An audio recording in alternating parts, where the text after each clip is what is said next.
What has happened to critical thinking, and why does everyone feel like an NPC these days? That's exactly what we're going to find out in today's video.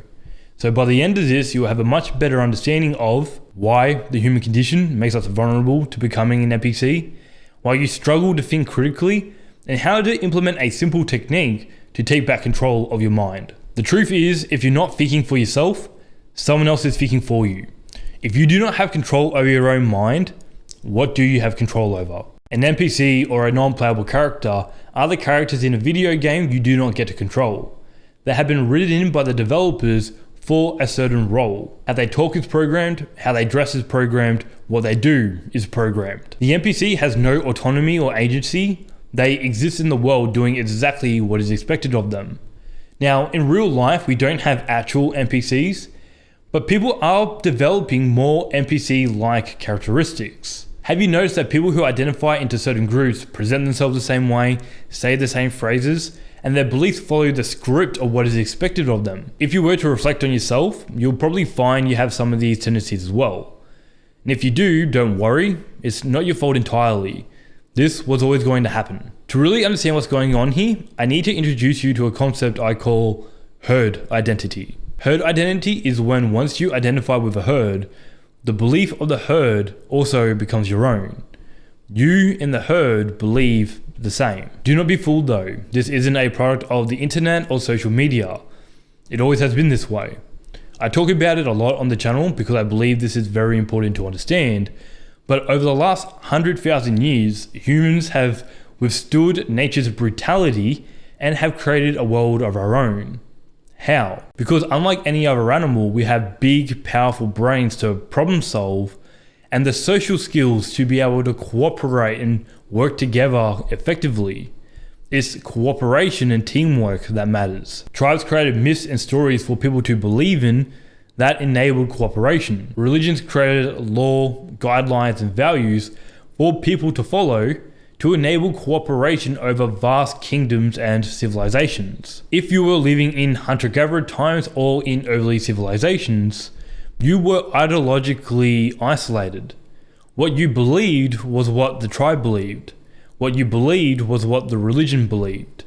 You were not exposed to anything else. Your mental framework was developed through your experiences and also your positions in that community. Now that's not quite the same anymore. In modern life, we're not provided that mental framework entirely. There is no single framework, value structure, culture, or religion that unites a community anymore. Instead, we are bombarded with so many different ideas and perspectives. We have to create our own map to our own lives. But the problem is, many people don't know how to do this. Without a map, you are lost. You're unsure about your position in the world. You're unsure about what you should do. You're unsure about how you should live. There is so much uncertainty you need to deal with, and so you need to bring certainty to the uncertain in your life. And this is where herd identity comes in. Our minds think in categories. Everything is a category. Language is how we categorize the world for communication and also understanding. Your identities is a categorization for you to better make sense of yourself. Here are some examples. If you are a girl, you are unconsciously going to be looking at other women in your life, and if the women you see in your community and also online are feminists, you are likely to become a feminist as well.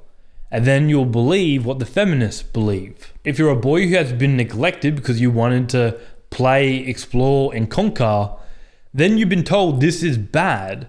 But you also see figures like Andrew Tate, Mungazi, and so many of these other guys online showing you this is what a man is. This is what a man does. He says it with certainty and with clarity. You see there's a community behind him. His beliefs become your beliefs. It's the same with political views as well. If you identify with the left, you'll believe what the left believes because that is what you are told. If you identify with the right, you'll believe what the right believes because again, that is what you are told. These are your frames. When you identify with a herd, the herd's beliefs become your beliefs and you stop thinking for yourself. I think it is highly unlikely that there's an abortion-loving, misogynistic, carnivorous climate activist that exists. It defies all herd identities, and I'm one of them. I'm kidding. So you might think the anger and hate that you see online is because of a lack of critical thinking. And while this is a part of the problem, it's not the problem entirely. There is something else going on. The people you spend the most amount of time with in your actual life are probably people that you like. We like people who are like us. We form bonds and friendships over the things we have in common. This acts as a social glue. One difference isn't going to mean that we hate each other. You might be left politically and James might be right politically, but that doesn't matter because you both like going to the gym. You both like training together. The internet is different though. These are complete strangers you know nothing about. There is no social glue bonding you together. Anger and disagreement is incentivized online because it generates more engagement and therefore money. It's polarizing. You have identified with your team and all you know about that other person is he's on the other team. My team hates that team and therefore I hate him. For this to really make some sense, you need to understand our brain's two modes of thinking. There are two memory systems in a computer. There is the hard drive where long-term information is stored, and then there's RAM, where regularly used information is stored. When it comes to thinking, there are two modes, System 1 fast and System 2 slow. System 1 operates quickly and without thinking, because it pulls information that we have immediately available to us, whatever is stored in our RAM. System 2 is slow because it has to sort through the folder structure of your hard drive to work out what is relevant. It has to allocate conscious attention and energy to do more complicated computations where new ideas and connections are made. The problem is we are constantly overloaded with information, so we need to rely on System 1 to do most of the work, otherwise we'll be completely drained. But if you don't use System 2 regularly, it also becomes lazy and begins to accept whatever System 1 feeds it. For example, if you have formed a herd identity, that belief set of the herd is uploaded into your RAM, making you immediately less open and your critical thinking decreases. In these series of critical thinking videos, I've been referring to an argument happening online between animal fats and vegetable oils. Now, if I had identified with the carnivore diet or anti-science or anti-corporation, then what I learned in video about vegetable oils being toxic would have satisfied my biases. But my trick is I don't identify with any of these ideologies. I don't identify with any ideology. I've created my own map, my own value structure, and my own framework by doing two things. First, I have worked out what is essential to me, and I only give a fuck about these things. The amount of information I consume is a lot lower and is only relevant to what I am working on. This gives my mind space to think. As stated in Brandolini's law, the amount of energy needed to refute bullshit is an order of magnitude bigger than to produce it. Meaning it's a lot easier to accept ideas than to think critically and form your own. Second, by consuming high quality information and thinking critically about it, I've been able to get a good understanding of first principles. These principles are uploaded into the RAM of System 1, so I can think intuitively of a topic without too much of an energy demand. One of the biggest reasons why you struggle to think critically is because your pool of knowledge uploaded into System 1 is too small. Your knowledge of first principles is too low. You can think about knowledge as a tree. It is much more effective to focus on the branches of the tree, the principles, rather than the leaves. You might ask, well, how do I find those branches? Well, you're looking for the things that remain true regardless of the context. You're trying to find messages with different perspectives and find what is common in each perspective. There are many first principles about how our world works, but three that are uploaded into my RAM constantly is the laws of thermodynamics, the theory of natural selection, and the concept of supply and demand. These three principles are always true regardless of what the context is.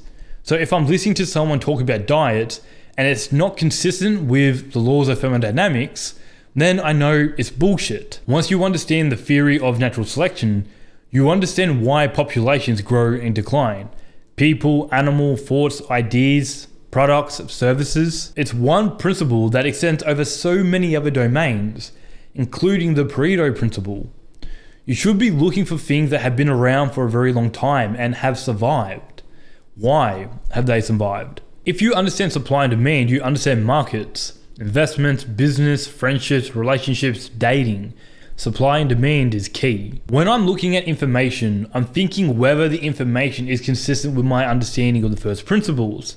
And if it isn't, it's probably wrong, or my understanding needs to be improved. But as I read more, listen more, and speak less, I am constantly learning about new principles and how these connect to other principles. Over time, it compounds into a tree of knowledge, a frame that I can see the world through. I don't need to form identities with herds in order to make sense of the world. I have control over my mind because I have a deep understanding of first principles. Learning first principles and practicing them often is going to install them into the RAM of System 1. You'll be able to think critically and intuitively about any information that you see. You will avoid the NPC crisis, become smarter, more formidable, and uncontrollable. But there is still one more thing you need to know to become a better thinker. Next week, we're going to talk about the 7 instincts that will provide you with the world's greatest bullshit detector. So either watch it now if you're watching this in the future, or I'll see you then. Bye.